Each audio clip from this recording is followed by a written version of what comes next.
Hi, I'm Courtney Larson. Welcome to Sullivan 180 Presents Take 5. Our guests today are Carolyn Baillie and Eric Feinblatt from Standing People Together, who run what they call a forest exploratorium in our local area. Welcome, Carolyn and Eric. Thanks for being here. Thank you Thanks so for much. inviting us. Yeah, of course. Can you introduce yourselves and tell us a bit about the Forest Exploratorium and Forest School on which it is based? We fell in love with this pedagogical approach, uh, getting kids back into nature, called Forest School. When our child was very young, we were at the time in Australia and we were going back to my home country, England, for a few months. And somebody said, "You should enroll him in Forest School." And we said, "What's that?" Um, Zoom forward, and we are now trained as forest school leaders, and we've been running forest school in Australia and here for some time, and just fell in love with the idea of kids being outside in nature, learning how to connect with nature. But there's a lot of different features of it that we can talk about that are very special, and we now focus on helping schools learn how to connect kids with nature through the forest school approach. And just additional background, both Caroline and I have been involved in educational development at the university level. Caroline in different positions that she's had, and me at Fashion Institute of Technology in New York. And both of us have worked with faculty, helping them develop better pedagogical practices. What can Forest School do for physical and mental health? So one of the things that really intrigued me was how kids just changed behavior, attitude, motivation, and just loved being outdoors. I mean, many of us grew up where we were just running around outdoors, and because of recent developments, stranger danger, playgrounds which have become kind of plastic and hermetically sealed, it seems that kids are just not kind of out in the woods as much as they used to be, even in a rural area like this. And so the idea of somehow reintroducing this fascinated me.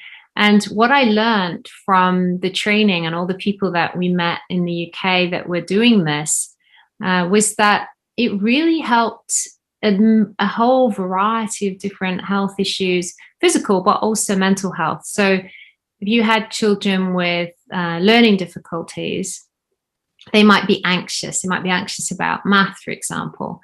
And somehow being outside distracted them enough to be fascinated by the worm that they just saw or the bird in the tree, that they would forget that they were doing math and have fun instead. And all the kids report that we're just outside having fun. This isn't learning. And yet they are actually learning extremely well. So it reduces anxiety, increases motivation.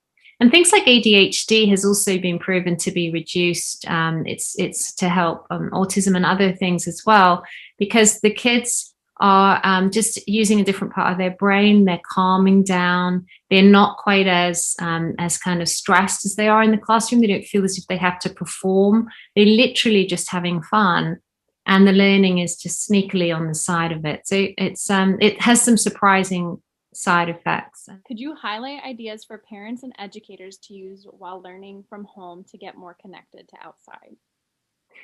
Yeah, sure. So in the early part of last year, when we first had our lockdown for COVID, I was experimenting with what it was like to be a parent, which I am, and a teacher, but also, a parent who was trying to help my child remote school. And so I had this idea to try to see how much of the school curriculum we could do outside.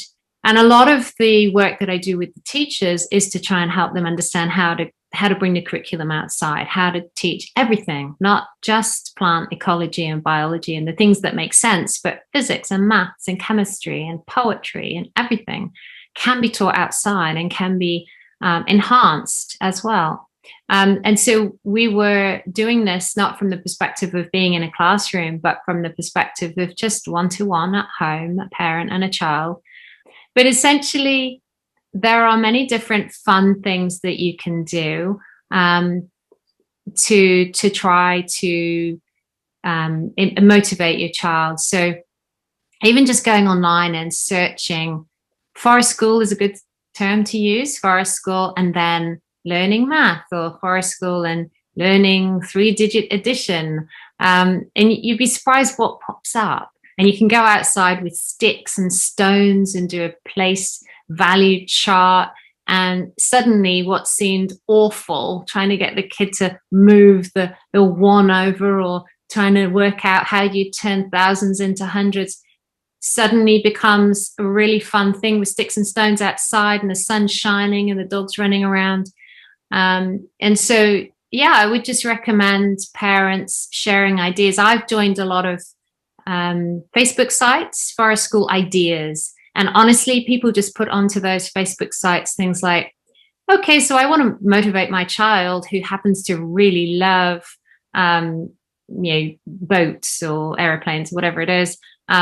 What can I do outside in the forest? And then there'll be a stream of ideas that come on. Well, you can build this out of sticks, and you can have a boat race, and you can do this. So I would totally recommend just using what's out there, getting ideas, sharing them. And of course, people can contact us for ideas too. We're always willing to spend ages talking about this stuff.